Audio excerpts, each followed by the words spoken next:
যে ভোট যদি হয়, যত সংস্কার আছে সব লিস্ট নিয়ে জনগণের কাছে গিয়ে দাঁড়াও, জনগণ যে লিস্টটা পছন্দ করবে সেই লিস্টে ভোট দিয়ে দিবে। তারপরে তোমরা 50 বছর ধরে সংস্কার করো, কারণ তোমাদের সংস্কারই তো মানুষ চাইছে।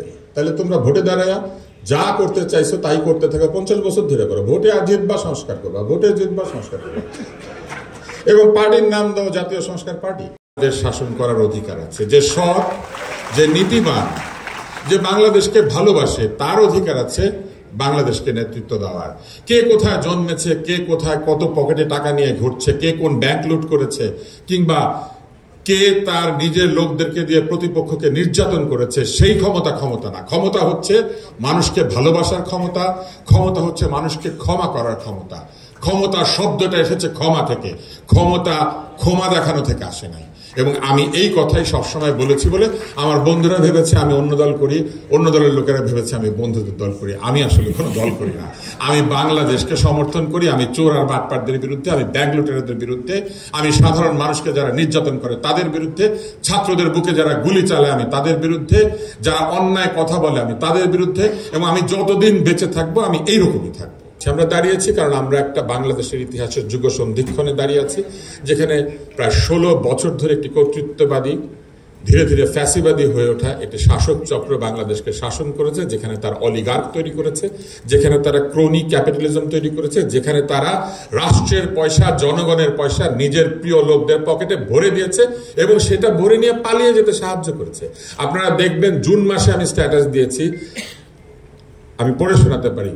আমি জুন মাসে লিখেছি যে এইখানে অনেক বড় বড় কথা হচ্ছে, কিন্তু যারা আমাদেরকে শাসন করছে তারা দুবাইতে বাড়িঘর বানাচ্ছে। আমি কিন্তু এটা জুন মাসে লিখেছি, জুলাই মাসে না, আগস্ট মাসেও না। আমি 24-এর শুরুতে লিখেছিলাম যে চাকরের সম্পদ দেখলে মালিকের সিন্ধুকের গভীরতা টের পাওয়া যায়। আমার বাড়ি কিন্তু আয়নাঘর থেকে 4 কিলোমিটার দূরে। আমি 4 কিলোমিটার দূরে বসে থেকে এটা লিখতে পেরেছি, বিদেশে বসে থেকে না। কারণ আমি মনে করি আমরা যারা বাংলাদেশে থাকি, আমরা যারা এই বাংলাদেশে জন্মেছি, যাদের বাবা মা, যাদের পরিবার পরিজন এই বাংলাদেশের জন্য সংগ্রাম করেছেন, এই বাংলাদেশের প্রতি ইঞ্চি ভূমির উপরে আমাদের অধিকার আছে। এই বাংলাদেশ কেমন হবে ভবিষ্যতে সেটা বলার অধিকার আমাদের, কারণ এই বাংলাদেশ আমরা গড়েছি, এই বাংলাদেশ আমাদের জন্য তৈরি হয়েছে।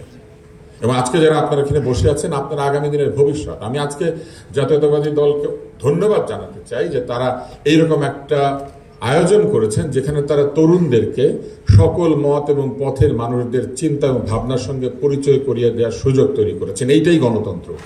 গণতন্ত্র ভোটের মাধ্যমে নিজের মতামতকে প্রতিষ্ঠিত করে, কিন্তু গণতন্ত্র একই সঙ্গে বিরোধীদের প্রতিবাদ করার অধিকারকেও স্থাপিত করে, যে অধিকার আগের সরকার কেড়ে নিয়েছিলেন। 19শে জুলাইতে আমি শাহবাগের মোড়ে দাঁড়িয়ে বক্তৃতা দিয়েছি এবং সেখানে আমি পরিষ্কারভাবে বলেছিলাম, যদি কেউ ক্ষমতাকে ভালোবাসে তবে জনগণকে ভালোবাসার অভিনয় করার দরকার নাই। ক্ষমতাকে কোনো ক্ষমতাবান ভালোবাসেন না, জনগণকে ভালোবাসেন বলে ক্ষমতায় যান, এবং ক্ষমতায় যাওয়ার একটাই উপায়, সেইটা হচ্ছে নির্বাচন। আমি মনে করি বাংলাদেশের জনগণের ভোট দেওয়া উচিত, যত দ্রুত সম্ভব ভোটে যাওয়া উচিত, এবং ভোটের মাধ্যমে ভবিষ্যতের নেতৃত্ব বেছে নেওয়া উচিত। মানুষ যাকে ভোট দেবে সেই বাংলাদেশের নেতা, মানুষ যাকে ভোট দেবে না সে বাংলাদেশের নেতা ভবিষ্যতে হওয়ার জন্য চেষ্টা করবে। নেতা হওয়ার সম্ভাবনা কখনো হারিয়ে যায় না, কিন্তু সকল সম্ভাবনার যে স্বীকৃতি, সেই স্বীকৃতি হচ্ছে ভোট, সেই স্বীকৃতি হচ্ছে গণতন্ত্র। ভোটবিহীন কোনো শাসক যাই বলুক না কেন তিনি আসলে গণতান্ত্রিক নন। ভোটহীনতাই হচ্ছে ফ্যাসিবাদের প্রথম বীজ। যে ভোট চায় না সে জনগণকে মূল্য দেয় না, যে জনগণকে মূল্য দেয় না সে বিশ্বাস করে না যে জনগণের মতের মাধ্যমে বাংলাদেশ পরিচালনা হওয়া উচিত। আমাদের সংবিধান আছে জনগণই ক্ষমতার উৎস, ক্ষমতার উৎস কেবল বইয়ের মধ্যে থাকবে সেটা ঠিক নয়, বরং জনগণের মতামতের মধ্যে দিয়ে রাজনৈতিক দল নিজেকে পরিবর্তিত করে ভবিষ্যতের জন্য প্রস্তুত হবে, যে প্রস্তুতি আজকে আমি এখানে দেখতে পাচ্ছি বলে আমি আরেকবার ধন্যবাদ জানাতে চাই মাহাদিকে। আপনারা যারা এখানে আছেন আপনারা আসলে ভবিষ্যতের নেতা। যে রাজনৈতিক দল বলবে যে কারো কোনো বিকল্প নাই, সেই রাজনৈতিক দল শেষ হয়ে যায়। বরং রাজনৈতিক দল প্রতিনিয়ত তার সকল কর্মী এবং অনুসারীদের মধ্যে বিকল্প তৈরি করে। নেপোলিয়ন বোনাপার্টের কথা নিশ্চয়ই আপনারা শুনেছেন। নেপোলিয়নকে একজন জিজ্ঞেস করলেন যে আপনি যত যুদ্ধে যেতেন এর কারণ কি? নেপোলিয়ন বললেন যে আমার যে সেনাবাহিনী তারা যুদ্ধক্ষেত্র থেকে পালায় না। তো তাকে জিজ্ঞেস করা হলো যে কেন পালায় না? বলে আমি আমাদের সেনাবাহিনীকে এমনভাবে ট্রেনিং দিয়েছি যে প্রত্যেক সেনা মনে করে তার জেনারেল যদি মরে যায় যুদ্ধে, তাহলে সেই জেনারেল সে যুদ্ধক্ষেত্র থেকে পালিয়ে যায় না। কোন নেতা যুদ্ধক্ষেত্র ছেড়ে পালায় না।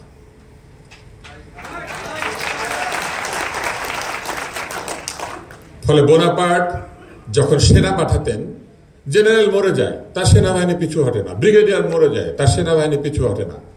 কেউ জানতেও চায় না যুদ্ধ কোথায়, জেনারেল কোথায়। একজন মরে গেলে আরেকজন পতাকা ধরে দাঁড়িয়ে থাকে। সেই রাজনৈতিক দলই বা সেই রকম দলই প্রকৃতপক্ষে তরুণদের কথা ভাবে, যারা তরুণদের মধ্যে নেতৃত্ব সৃষ্টির প্রক্রিয়াকে অব্যাহত রাখে এবং তরুণদের মধ্যে নেতৃত্ব সৃষ্টির ক্ষেত্রে তারা যোগ্যতাকে, মেধাকে মূল্যায়িত করে।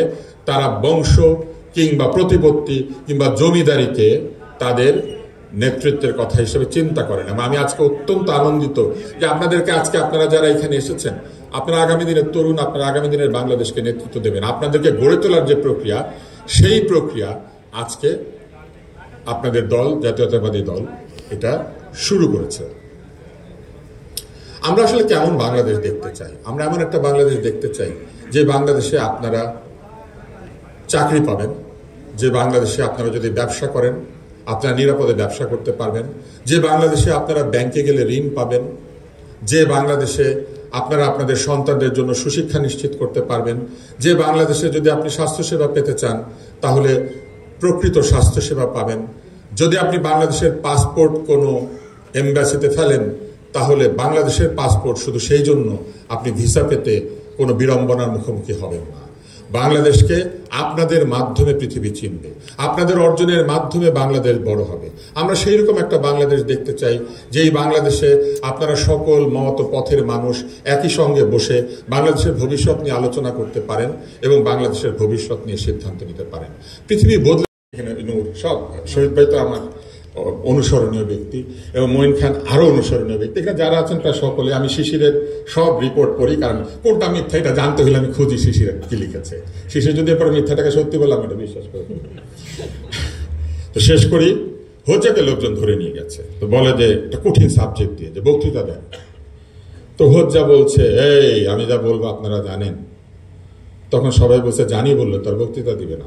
সবাই বলছে জানি না, জানলে কি আপনাকে ডাকছি? বল কি আশ্চর্য, জ্ঞানী লোকদের ডাকেন আর আপনারা কিছু জানেন না, দূর আমি যাই একটু পড়াশোনা করি, বলে চলে গেছে। এক সপ্তাহ পর আবার ডেকেছে, বলে আমি কি বলবো, গত সপ্তাহে তো কিছুই জানতেন না, এই বছর জানেন, এই যে এই সপ্তাহে জানেন? বলে হ্যাঁ জানি জানি। কি আশ্চর্য, জানে আবার আনি, জানেনি তো, আমি গেলাম, বলে চলে গেছে।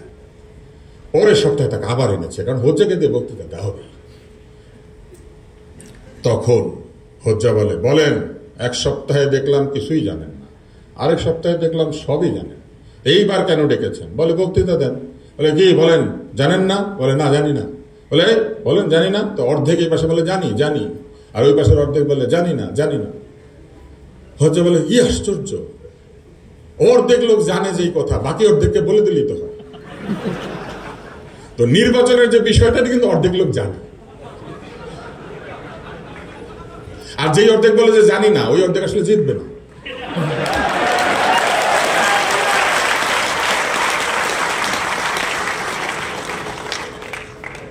এখন যেই অর্ধেক জানে আর যে অর্ধেক জানে না, এই অর্ধেক ওই অর্ধেককে বলে দেন এবং বলেন যে ভোট যদি হয়, যত সংস্কার আছে সব লিস্ট নিয়ে জনগণের কাছে গিয়ে দাঁড়াও, জনগণ যে লিস্টটা পছন্দ করবে সেই লিস্টে ভোট দিয়ে দিবে। তারপরে তোমরা 50 বছর ধরে সংস্কার করো, কারণ তোমাদের সংস্কারিত মানুষ চাইছে। তাহলে তোমরা ভোটে দাঁড়ায়া যা করতে চাইছো তাই করতে থাকো, 50 বছর ধরে করো। ভোটে আর জিতবা সংস্কার করবা, ভোটে জিতবা সংস্কার করবা। এবং পার্টির নাম দাও জাতীয় সংস্কার পার্টি।